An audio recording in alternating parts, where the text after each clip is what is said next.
نحمده ونصلي ونسلم على رسوله الكريم أما بعد فأعوذ بالله من الشيطان الرجيم بسم الله الرحمن الرحيم وإن كنتم مرضى أو على سفر أو جاء أحد منكم من الغائط أو لامستم النساء فلم تجدوا ماء فتيمموا صعيدا طيبا فامسحوا بوجوهكم وأيديكم منه صدق الله العظيم۔ اس سے پہلے جتنے بھی درس ہوئے ان میں وضو اور غسل سے متعلق تھے۔ آج کے اس درس میں انشاءاللہ تیمم کے بارے میں بتایا جائے گا۔ آج کا درس تیمم کے حوالے سے ہے۔ تیمم کا لغوی معنی ہے قصد کرنا، یعنی ارادہ کرنا، اور فقہاء نے ارادہ کرنے کو، نیت کرنے کو تیمم کا فرض لکھا ہے۔ نمبر 2، اصطلاحی تعریف۔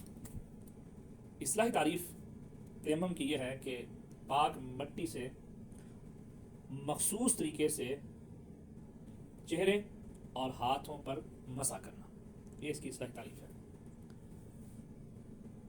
اور تیمم یہ اللہ تبارک و تعالیٰ کی بڑی نعمتوں میں سے ایک نعمت ہے۔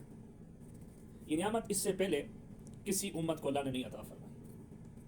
اس سے پہلے جتنے بھی نبی آئے، جتنی بھی امتیں آئیں، جتنے بھی لوگ آئے، یہ نعمت اللہ تعالیٰ نے کسی نبی کو، کسی امت کو نہیں عطا فرمائی۔ یہ نعمت صرف امت محمدیہ کو اللہ تعالیٰ نے عطا فرمائی۔ اور یہ اس تیمم کے متعلق جو میں نے آیت پڑھی وَإِن كُنتُم مَرْضَىٰ أَوْ عَلَىٰ سَفَرٍ، سورۃ مائدہ کی آیت ہے، اس کی تفسیر میں علامہ ابن کثیر نے لکھا ہے کہ حضرت عائشہ صدیقہ رضی اللہ تعالیٰ عنہ ایک دفعہ رسول اللہ صلی اللہ علیہ وسلم کے ساتھ جنگ میں تشریف لے گئی، تو آپ کے پاس ایک ہار تھا جو آپ نے اپنی بہن حضرت اسما سے مانگ کر لیا تھا، وہ گم ہو گیا۔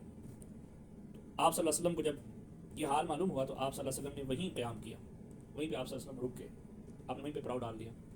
تو کچھ صحابہ کو ہار ڈھونڈنے پر لگا دیا، جس سے کہ آپ صلی اللہ علیہ وسلم نے قیام کیا تھا تو وہاں پر پانی وغیرہ نہیں تھا۔ جب نماز کا وقت ہوا تو لوگوں نے بے وضو نماز پڑھ لی اور آپ صلی اللہ علیہ وسلم سے ذکر کیا، تو اس وقت تیمم کے متعلق یہ آیت نازل ہوئی وَإِن كُنتُم مَرْضَىٰ أَوْ عَلَىٰ سَفَرٍ أَوْ جَاءَ أَحَدٌ مِّنكُم مِّنَ الْغَائِطِ أَوْ لَامَسْتُمُ النِّسَاءَ، اور یہ سن 5 ہجری کی بات ہے۔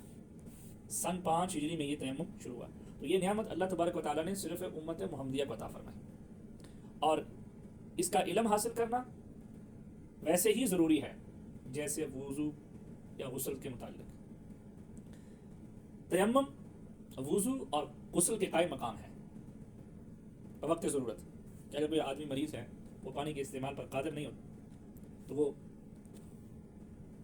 تیمم کرے، اور اگر کوئی آدمی مسافر ہے تو ایسی جگہ سے سفر کر رہا ہے جہاں پر پانی کا نام و نشان نہیں ہے، وہ تیمم کر کے نماز پڑھے۔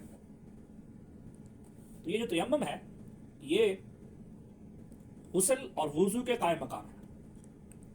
تو اس کا جاننا، اس کے متعلق اس کا طریقہ سمجھنا، اور اس کے جو فرائض ہیں یا سنتیں ہیں یا اس کا جو طریقہ ہے وہ اس کا علم حاصل کرنا ویسے ہی ضروری ہے جیسے وضو اور غسل کا طریقہ ہے۔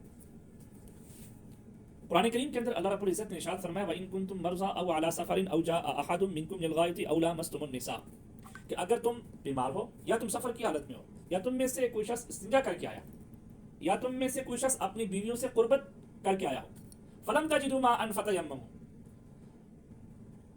پانی پھر پانی نہ پایا تو کیا کرو، فتیمم، تم تیمم کرو، کس کے ساتھ، صعیداً طیباً، پاک مٹی کے ساتھ، فامسحوا، اور پھر مسح کرو اپنے چہرے کا، وأیدیکم منہ، اور اپنے ہاتھوں کا۔ یہ بوجوہکم وأیدیکم منہ، میں آپ کو بتایا پہلے کہ ارادہ کرنے کو فقہاء نے تیمم کا فرض لکھا ہے۔ تو دوسرا فرض، ایک فرض تو یہ نیت کرنا ہوگا، دوسرا فرض یہ ہے بوجوہکم، اپنے چہرے کو، وأیدیکم منہ، اور اپنے ہاتھوں کو کونیوں سمیت مسح کرنا۔ یہ تیمم کے 3 فرض، پہلا نیت کرنا، دوسرا چہرے کا مسح کرنا، اور تیسرا دونوں ہاتھوں کو کونیوں سمیت مسح کرنا۔ یہ تیمم کے 3 فرض ہو گئے۔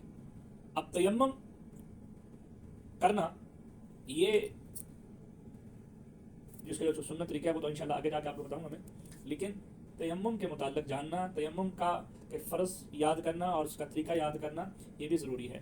یہ آج کل کے لوگوں کو اس چیز کا نہیں پتہ تیمم کے بارے میں اگر کسی سے بھی کوئی سوال کیا جائے تو وہ فوراً یہ جواب دیتا ہے کہ نہیں پتہ، اس کا پتہ کرنا ہوگا.